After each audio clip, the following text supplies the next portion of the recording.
Good afternoon again to everyone and welcome again to my channel, and it's me again, ang inyong Jismosong Kaaldab Vlogger.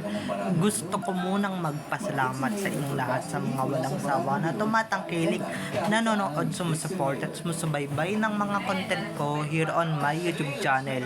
Huwag ninyong babaktawan o lalaktawan tong ating content ngayong araw. I'm sure na hindi ninyo pagsisisihan na pinanood nyo ito mula umpisa hanggang hulihan. And syempre, wag kayong mag-i-skip ng segment, okay? Buuin nyo to start to finish, okay? So dumako na tayo sa ating very interesting na main topic for today's video.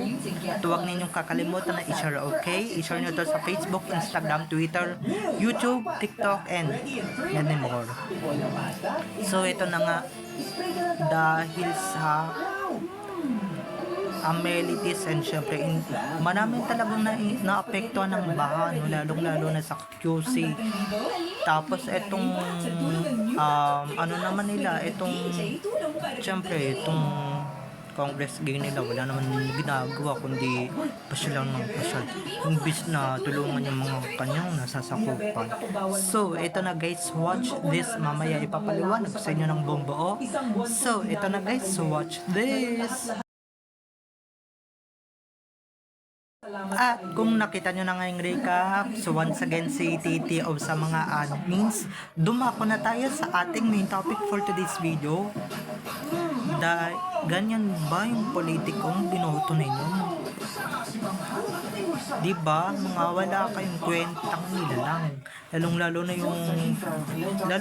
yung Congress gang ninyo dyan. Wala naman yung talagang kakwenta-kwentang, hindi naman talaga kumikilos, hindi naman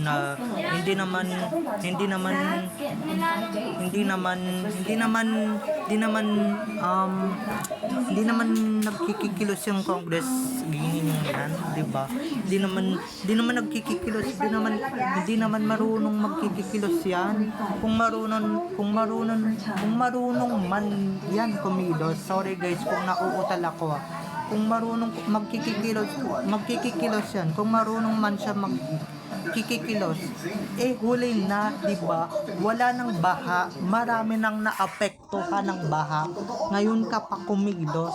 Kasi yung jowa mo, diba, yung jowa mo na hindi naman talaga niya jowa, diba, dahil iba yung gumagamit ng Twitter niya, aba nagsalita, pinagtatanggol pa, diba? So don't forget guys, hindi naman talaga si Main to hindi naman talaga real Main ang nagsasalita dito, kundi yung clone ni, or yung sisterette talaga ni Main ang nagsasalita dito. Yung camping-camping dyan kay Arjo Atayde ang nagsasalita dyan kay yung nagsasalita na pagtatanggol dyan kay Arjo, okay? Dahil kung si Main lang talagang gumagamit ng Twitter niya, hindi niya yan gagawin, diba? Hindi niya yan dahil alam naman na natin na labag yan sa loob niya, diba? Labag yan sa kalooban niya, lalong-lalo na kay Alden. Diyos ko po, diba? Kung marami nang napaniwala na si Main talaga yung nagsasalita or nagsalita ng mga pagtatanggol dyan kay Ardo, diba? Hindi naman namin kayo mapiplace, diba? Kung yan yung gusto ninyong paniwalaan, kung yan yung gusto ninyong palabasin, gusto ninyong paniwalaan, di fine, diba? Basta tayo may kanya-kanya tayong paniniwala, diba? May kanya-kanya tayong perspective sa mga sinasabi natin, and may mga kanya-kanya tayong pinapaniwalaan, diba? Kung para sa inyo si Main yung nagsalita, di fine, diba? Maniwala kayo sa sinasabi ninyo, diba? Pero kami na nagsasabi ng katotohanan, kami nagsasabi ng legit, diba? Hindi nyo naman kami pinapaniwala. Ano ba yung pinapaniwalaan ninyo, diba? Ano ba yung pinapalabas ninyo, diba? Puro kasi nungalingan lang naman yung mga alam ninyo, puro lang naman kabalbalan yung alam ninyo, diba? Tapos ito nung hindi na pumuputok yung baha issue, tapos yung pumutok ng flood control project, Ay, aba, ang galing. Kagaling talaga ni Mr. Spotted, no? Agad-agad siyang kumilos. Grabe. Bilib na ako, diba? Ang kapal ng mukha. Hindi yung kasagsagan pa lang ng baha, diba? Mag-relief good ka man lang. Magsagawa ka man lang ng mga ganitong proyekto. Pero yung nalaman mo talagang dawit ka sa flood control project, yun sa walang kwentang flood control project na yan, talagang agad-agad pumilos ka na, diba?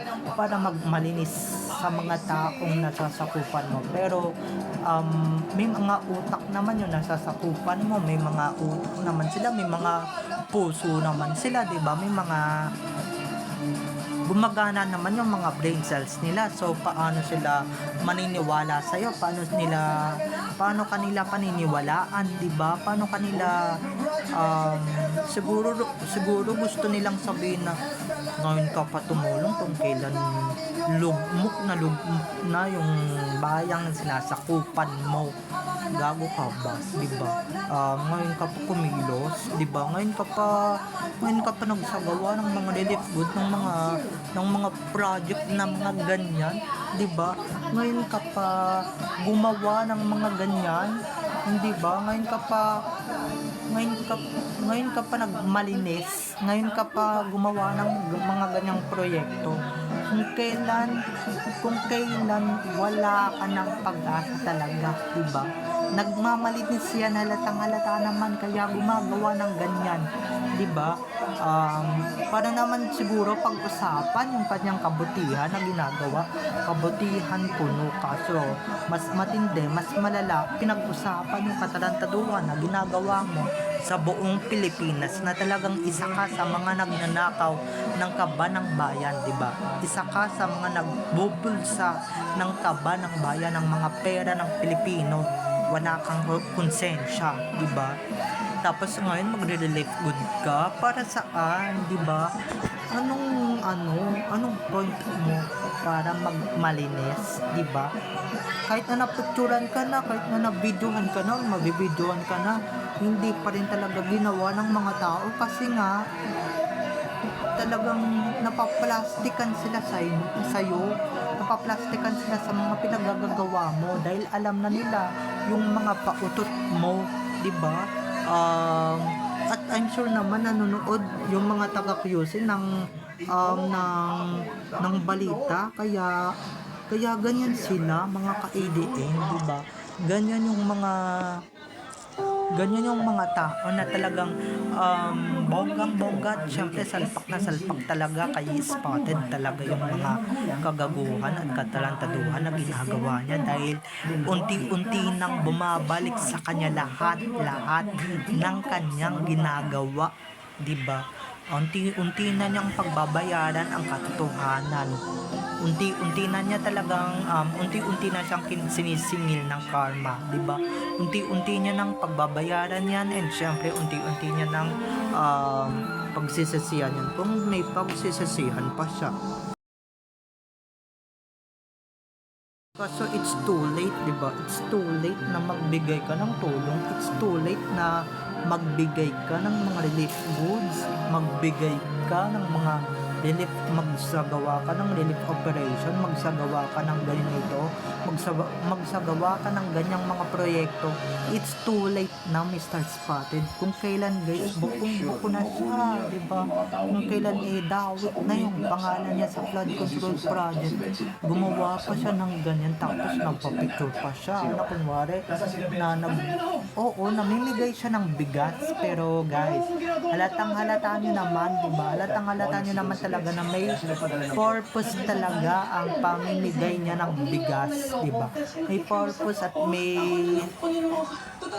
may balak talagang masama yung mga or kaya may balak siyang magmalinis sa mga pinaggagawa niya in the past. Kaso 'di ba, wrong timing ka kung kailan hindi na binabaha, 'di ba? Kung kailan wala ng baha, doon ka pa nagbigay ng mga relief goods. Doon ka pa relief operations, doon ka pa nagbigay tulong. 'Di ba? Dapat doon ka nagbigay ng tulong sa mga panahong na bahang-baha yung nasasakupan mo, yung iniikutan mo, diba, bahang-baha. Dapat doon pa lang mga ka-ADN, doon pa lang siya magbibigay ng tulong. Pero yung nadawit yung pangalan niya sa flood control project, yung nadawit yung pangalan niya, talagang doon siya nagkikikilos. Diba? Halatang may purpose, halatang halata talaga na may binabalak siyang linisin yung kanyang pangalan, pero wala na siyang magagawa, diba? Narumihan na ng bonggang-bongga ang kanyang pangalan. At kahit subukan niya pang linisin, kahit nasabunin pa niya, or kahit na gumawa pa rin siya ng kabutihan, ng so many kindness, hindi na niya magagawa yan, hindi na niya mababago ang kapalaran. Dawit pa rin siya sa flood control project. At sorry na lang ha, dahil kakarmahin na siya ng bonggang-bongga, at hihintay niya na lang yan, at yan na ang umpisa ng pagkabagsak niya. Ano ba yan? Bagsak na nga, mas lalo pang babagsak, diba? Mas lalo pa talagang lulubog ang kanyang career, lalong-lalo na not just an actor, diba? Dahil yung actor lubog na nga yung pagka-politician malulubog pa lalo, lalong-lalo na sa mga pinaggagawa niya sa QC na wala naman siyang ginagawang tama, diba?